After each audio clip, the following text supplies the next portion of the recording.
আসসালামু আলাইকুম বন্ধুরা, আশা করি সবাই ভালো আছেন। তো যাচ্ছি বাজারে চুল কাটতে।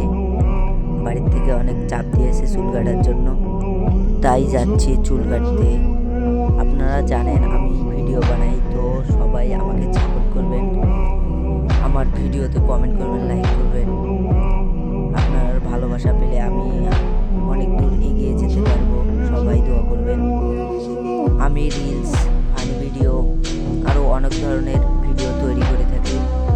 তো আপনারা আমাকে অনেক সাপোর্ট করবেন, আমিও আপনাদের সাপোর্ট করব, সমস্যা নেই। আপনাদের সাথে কথা বলতে বলতে চলে এলাম সেলুনে। তো ভিডিওটা কেটে কেটে দেব। বন্ধুরা, চুল কাটা শেষ হয়েছে। চুলের কাটিংটা কেমন হয়েছে কমেন্টে সবাই বলে যাবেন। আজকের মতো